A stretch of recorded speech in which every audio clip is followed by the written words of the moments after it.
আগামীকালকে আমাদের কর্মসূচি রয়েছে শাহবাগে। বৃহৎ যে কর্মসূচির ঘোষণা আমরা দিয়েছি, এখানে কয়েকটা প্রশ্ন আপনি করেছেন যে এখানে যেহেতু 144 ধারা জারি রয়েছে, এই এরিয়াতে প্রশাসনের তরফ থেকে কিছু বলা হয়েছে কিনা, বা এখানে যে আশঙ্কা এখানে একটা হামলা মামলা হতে পারে এই বিষয়গুলো নিয়ে।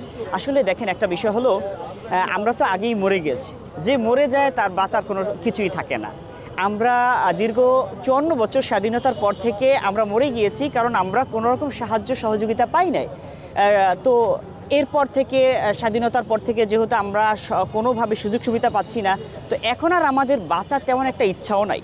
সেই জায়গা থেকে যদি আরও স্পষ্ট করে বলি, আমরা এখানে আন্দোলন করছি এই মাসের 11 তারিখ থেকে শুরু হয়ে আজকে 27 তারিখ পর্যন্ত।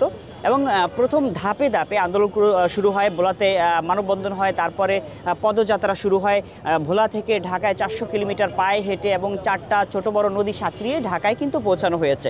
দেন তারপর হচ্ছে কর্মসূচি দেওয়া হয়েছে, প্রেস ক্লাবে যাওয়া হয়েছে। দেন তারপর যমুনা পর্যন্ত আমরা চলে গিয়েছি, এবং যমুনা যাওয়ার পরও আমরা কিন্তু শান্তিপূর্ণ আন্দোলন করেছি। সেখানে আমাদের ভোলার যে আন্দোলন, যে আমাদের সংগ্রামী ভাইয়েরা ছিল, তারা কিন্তু কোনো উশৃঙ্খল কিছু করে নাই। এখানকার ডিসি মাসুদ তিনি বলছেন যে আপনারা সরে যান, তখন আমরা কিন্তু আমাদের নেতাকর্মীদের এবং সবাইকে সরে যাওয়ার কথা বলছি, তারা কিন্তু সরে এসেছে।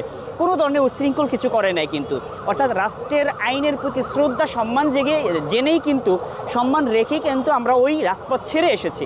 দেন আমরা শাহবাগের জাতীয় জাদুঘরের সামনে অবস্থান এখানে নেওয়া হয়েছে দীর্ঘ কয়েকদিন ধরে। এখন আমরা দেখতেছি যে শান্তিপূর্ণ আন্দোলন তারা কানাই নিচ্ছে না, মাথায় নিচ্ছে না, কিছুই গুরুত্ব দিচ্ছে না। তো এখন একটা জিনিস দেখেন, মানুষ যখন দেয়ালে পিঠ ঠেকে যায় তখন আর মৃত্যুর ভয় থাকে না, থাকে?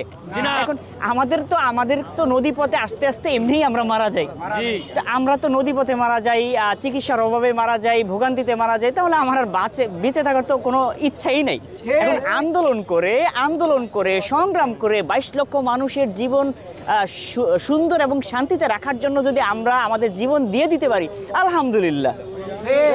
এটা নিয়ে আমি তৌকির খান কিংবা আমাদের যারা আছে তাদের কোনো আফসোস নাই, আছে? আফসোস নাই। আমরা তো আগেই মরে গেছি। এখন আমরা যদি আমাদের জীবনের বিনিময়ে হলেও একটা সেতু পাই, তাহলে কোনো আফসোস নাই। তাই আগামীকালকের আন্দোলন, কে বাঁচে কে মরে কি হবে, এটা আমাদের আর চিন্তার বিষয় নাই। আমাদের একটাই চিন্তা, আন্দোলন বাস্তবায়ন করা, সেতু আদায় করা। এটার লক্ষ্যেই কিন্তু আমরা কঠোর আন্দোলনে আগামীকাল যাচ্ছি। আগামীকাল শুক্রবার 28 তারিখ এই যে শাহবাগ চত্বরে, এখানে কিন্তু বিকাল 3টায় আমাদের আন্দোলন হবে। আমরা এই আন্দোলনে ঘোষণা দিতে চাই, পুরো ভোলাবাসী, ভোলার 22 লক্ষ মানুষ এখানে আমাদের সাথে থাকবে, আমাদের শক্তি যোগাবে, আমাদের আন্দোলনকে আমরা বাস্তবায়ন করে ছাড়বো ইনশাআল্লাহ।